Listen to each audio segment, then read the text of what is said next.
Advanced courses తో పాటు first year నుండే campus recruitment training. Leading companies లో 13,000 plus placements with 13.5 lakhs highest package. యుద్ధానికి పోతే ఇద్దరికి కూడా ఎక్కువ నష్టమే, మనకు కూడా ఎక్కువ నష్టమే, వాడికి ఇంకా ఎక్కువ నష్టమే, మనకంటే ఎక్కువ వాడికి ఇంకా ఎక్కువ నష్టం.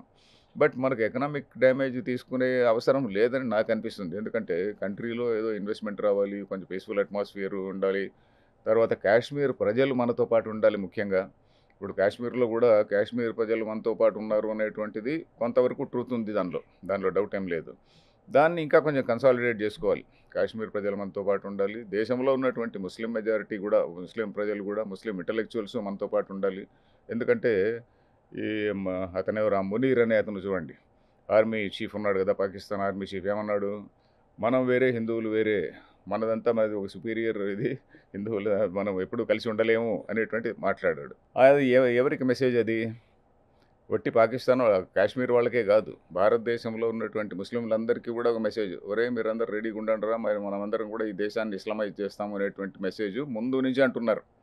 పాకిస్తాన్కు ఉన్నటువంటి ఒక డ్రీమ్. ఇంకా అంతేకాకుండా ఈరోజు ఇంకో లీడర్ కూడా ఒక మాట ఉన్నాడండి, Islam teachers how to fight the enemy అని అన్నాడు. ఇస్లాం మనకు ఎనిమితో, శత్రువుతో ఎలా యుద్ధం చేయాలి అనేది మనకి ఇస్లాం నేర్పిస్తుంది అని.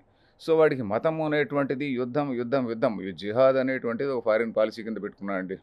జిహాద్ అనేటువంటి ఫారిన్ పాలసీలో ఏంటి, ఈ టెర్రరిజం, మాటిమాటికి టెర్రరిజం. ఇప్పుడు ఈ భారతదేశం నుంచి ఎవడు టెర్రరిస్ట్ అక్కడ పోవడంలే, ఇండియా ఎప్పుడు కూడా టెర్రరిస్టులను ట్రైన్ చేసి వాళ్ళ దేశంలోకి పంపడంలే, కానీ వాడు రిపీటెడ్గా పంపుతూనే ఉన్నాడు. ఎందుకంటే టెర్రరిజం అనేటువంటిది వాడికి ఒక ఫారిన్ పాలసీ అయింది. సో దానివల్ల వాడికి నష్టం నడుస్తుందిలేండి, వాడికి ఏం పెద్ద లాభం ఏం లేదు, ఎందుకంటే వాడు కూడా ఎకనామికలీ బ్యాడ్ కండిషన్లో ఉన్నాడు. బట్ మనకు కూడా పెద్ద న్యూసెన్స్. సరే, మీరు ఒక మాట అన్నారు కదా సార్, నాకు యుద్ధం వస్తుందనే నమ్మకం నాకు లేదు, అలాగే న్యూక్లియర్ పవర్ను ఉపయోగిస్తారని అంత సాహసం ఎవరు చేయరు, అదే అంత చిన్న విషయం కాదు అని చెప్తూ మీరు ఏమన్నారంటే, మీరు ఎక్కడ వర్రీ అవుతున్నాను నేను అంటే, ఈ కోవర్ట్స్ అనేది ఆపరేషన్ జరుగుతాయి, నాకు వర్రీ అవుతున్నా అన్నారు. అది కాదండి, కోవర్ట్ ఆపరేషన్ మన వాళ్ళు చేయాలి అని అంటున్నా. మనవాడు చేయాలా? అదే కోవర్ట్ ఆపరేషన్ మన వాళ్ళు చేయాలండి. ఎందుకంటే ఇప్పుడు ఇది వరకు కూడా కొంతమంది పాకిస్తాన్లో కొంతమంది ఇంపార్టెంట్ పీపుల్ని ఎవరో గుర్తు తెలియని వ్యక్తులు చంపారు. సో అలాంటి ఆపరేషన్స్ చేస్తే తప్ప, అలాంటి ఆపరేషన్ చేస్తే ఎవడు ఏం చేయలేడు. అంటే మన మధ్యనే ఉగ్రవాదులు, మన మధ్యనే కొంతమంది కలిసి ఉన్నారు, వాళ్ళ ఉగ్రవాదుల తాలూకు కోవర్ట్లు పాకిస్తాన్ మన మధ్యలో ఉన్నారు. వాళ్ళ నుంచి మనకు ఏదన్నా పెద్ద ఇబ్బంది జరిగే అవకాశాలు దేశంలో ఉన్నాయి, కాబట్టి మన ఆపరేషన్ చేయాలంటారు మీరు. అట్లాంటి ఇన్సిడెంట్స్ ఎప్పుడైనా జరగచ్చండి, ఎప్పుడైనా జరగచ్చు. ఎందుకంటే అది కొంతమంది దాని టెర్రరిజంకి గొప్ప డబ్బులు అక్కర్లేదండి. ఎందుకంటే హైలీ మోటివేటెడ్ పీపుల్ ఉంటే చాలు. హైలీ మోటివేటెడ్ పీపుల్ ఉన్నారు. ఎందుకంటే వాడు ఎవడో చెప్పాడు కదా, ఈరోజు పాకిస్తాన్ లీడర్ అన్నాడు కదా, మా మతమే మాకు నేర్పిస్తుంది యుద్ధం చేయడం అని అన్నాడు కదా. సో ఆ విధంగా వాడు పుట్టినప్పటి నుంచి వాడికి ద్వేషం అనేటువంటి దాన్ని నూరిపోస్తుంటారు.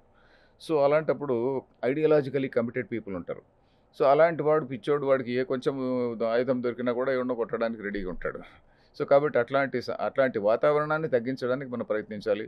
మన ఎదురుగా ఉన్న సవాళ్ళల్లో మళ్ళీ కాశ్మీర్లో మళ్ళీ ఉగ్రదాడులు జరిగే అవకాశం ఉందని కూడా వినపడుతుంది కదా సార్, ఎలా చూడాలి? తప్పచ్చండి, జరగచ్చు. ఎందుకంటే కాశ్మీరు అనేటువంటిది కంట్రోల్లో వచ్చింది అని ప్రభుత్వం అంటుంది, కంట్రోల్లోకి రాలేదు అని ఛాలెంజ్ చేసినట్టుగా ఇంకో ఇద్దరిని పంపుతారనుకోండి, రేపే జరగచ్చు, కావాలంటే ఒక ఇన్సిడెంట్ జరగచ్చు. దానికోసం మన వాళ్ళు రెడీగా ఉండాలి అంతే. దానికి ఇంటెలిజెన్స్ చూడాలి. ఇంకా ఇది వరకు మనకి ఎంతో ఇంటెలిజెన్స్లో ఎన్నో సోర్సెస్ ఉంటాయి కదా. So we have to improve our intelligence, be alert, more alert. మనం కూడా పాకిస్తాన్ తాలూకు ఎయిర్ స్పేస్ క్లోజ్ చేసేసాం, దాని నుంచి పెద్దగా వాళ్ళు చేశారు, అది దాని నుంచి పెద్ద లాభ నష్టాలు ఏమీ లేవు. ఇండస్ వాటర్ ట్రీటీ వల్ల ఇప్పుడు ఇమీడియట్గా పాకిస్తాన్కి వచ్చిన నష్టం ఏమీ లేదు. ఇండస్ వాటర్ ట్రీటీ సస్పెండ్ చేయడం వల్ల పాకిస్తాన్కి వచ్చిన నష్టమేం లేదు. ఇంకొక ట్రీటీ షిమ్లా ఒప్పందం చేసినందువల్ల కూడా ఇమీడియట్గా వచ్చే నష్టం మనకు లేదు, ఏమీ లేదు. రెండు కూడా ఒక వార్ ఆఫ్ వర్డ్స్ లాగా ఉంది, కాగితాల్లోనే అంతే, వార్తల్లోనూ. ఇప్పుడు మన ఎదురుగా ఉన్న ఛాలెంజెస్ ఏంటి, పాకిస్తాన్కి మనం ఎలా మెసేజ్ ఇవ్వాలి, ఈ సిచ్యువేషన్ మనం ఎలా రియాక్ట్ అవ్వాలి సార్? ఇప్పుడు ఒక బిగ్గర్ పిక్చర్ కూడా మన వాళ్ళు ఆలోచించాలండి. ఎందుకంటే ఇప్పుడు ఏదో టెర్రరిస్ట్ ఇన్సిడెంట్ అని చెప్పని దానికి రియాక్ట్ అవుతూ ఉంటే ఎన్నాళ్ళు పోయినా ఇది ఇలానే ఉంటుంది. పోతే ఈ దేశంలో ఉన్నటువంటి ఒక ఉద్రిక్త వాతావరణం ఉంది కదా. ఇప్పుడు వక్ఫ్ బిల్లు ఉన్నదనుకోండి, ఆ వక్ఫ్ బిల్లు గురించి ఇప్పుడు ఒక ఉద్రిక్తమైనటువంటి వాతావరణం వచ్చే పరిస్థితి ఉంది కదా, depending on what supreme court says.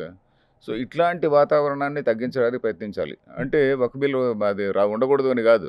ఇప్పుడు పాకిస్తాన్‌లో మనం ఇండిపెండెన్స్ వచ్చిన 1947లో హిందూ మైనారిటీ ఎంత ఉండేదండి? 15% ఉండేది.